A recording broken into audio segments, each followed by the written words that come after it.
Саламатсыздарбы? Бекмамат Осмонов атындагы Жалал Абад мамлекеттик университетинин Жалал Абад коллежинин БКМ контра 320 тайпасынын студенттери Алтынбек кызы Элиза, Жаныш кызы Нуриза, Абдибаитова Айкөкүл, Кеңешбекова Нурданадан, куратор Маткаримова Элнура Жаныбековнага кайтарым байланыш. Тема: кыргыз орфографиясынын принциптери жана негизги эрежелери.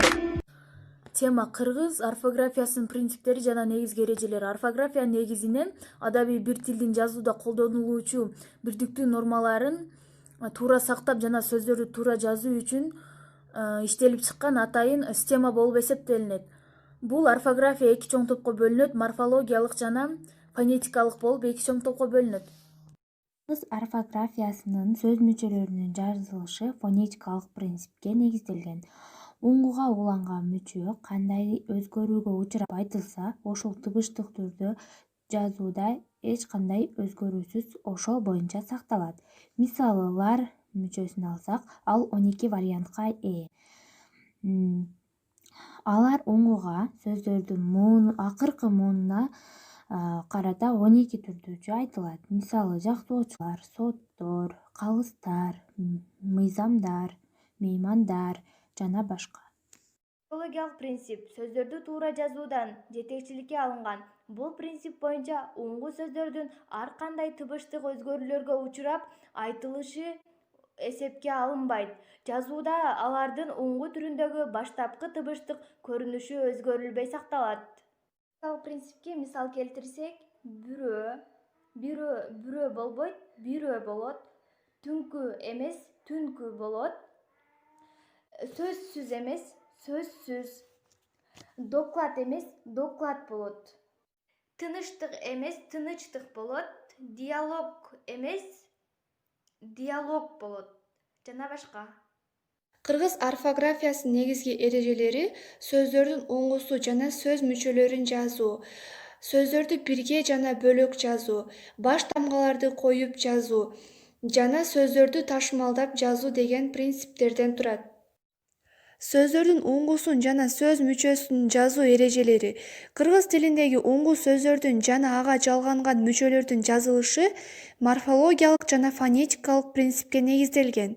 Оозеки кепте ар түрдүү варианттарда айтылып жүргөн сөздөрдү жана диалектилик фактыларды бир калыпка түшүрүү үчүн, тактап айтканда, айтылышынын да жазылышынын да бир вариантын алуу үчүн орфографиялык сөздүктөргө кайрылуу зарыл. Мисалы, оозеки жана диалектикалык варианттар: жыңайлак, жаңгыз, абан, балкыч. Орфографиялык варианттар: жылаң аяк, жалгыз, обон, балчык. Кээде айрым сөздөргө мүчө уланганда морфологиялык принцип толук сакталбай, ага фонетикалык принцип үстөмдүк кылып кеткен учурлар дагы болот. Мисалы, экио, экөө, тамып, тамп, менга, мага, балалар, балдар, оруны, орду. Ал эми орфографиянын экинчи эрежеси сөздөрдү бирге жана бөлөк жазуу эрежелери. Сөздөрдү бириктирбей, ар бирин айрым-айрым жазуу айтылып жаткан ойду так, туура түшүнүүгө, сүйлөмдөгү ар бир сөздүн чегин ажыратып таанууга толук мүмкүнчүлүк берет. Мисалы, карамай, карамай, куралды, кур алды, мал алат, мал алат. Сөздөрдү бириктирип жазууда төмөнкүдөй учурлар пайда болот: бүгүн, бул күн, унчук, үнчык, 90, 9-10, таяке, тай аке. Адамдарга, жаныбарларга коюлган энчилүү аттар бир нече сөздөрдөн турса, алар биригип жазылат: Керимкул, Турдубай, Аккула, Тайтору жана башкалар. Ал эми үчүнчү эреже — баш тамгаларды коюп жазуу эрежелери. Жазуу иштеринде баш тамгалар төмөнкү учурларда колдонулат: сүйлөмдөрдүн башында, энчилүү аттарды жазганда, баш тамгасынан кыскартылган сөздөрдө. Ал эми орфографиянын 4-үнчү эрежеси — сөздөрдү ташмалдап жазуунун эрежелери. Сөздөр бир саптан экинчи сапка муунга ажыроо тартиби боюнча ташылат. Дептер, карандаш, кубаттуу. Эгерде сөз бир гана муундан турган болсо, андай сөздөрдү ташууга мүмкүн эмес. Топ, беш, суу, жалаң гана үндүүдөн турган сөздөр саптын акырына бөлүп калтырууга туура жол берилбейт. Эне, ысык, ошондой эле йодтошкон тамгаларды да жалгыз бөлүп ташууга болбойт.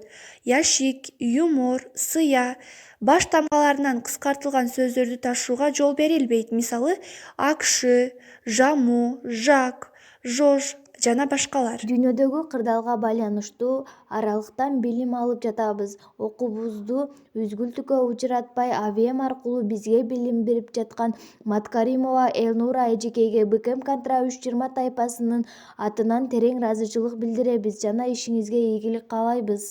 Көңүл бурганыңыздарга чоң рахмат.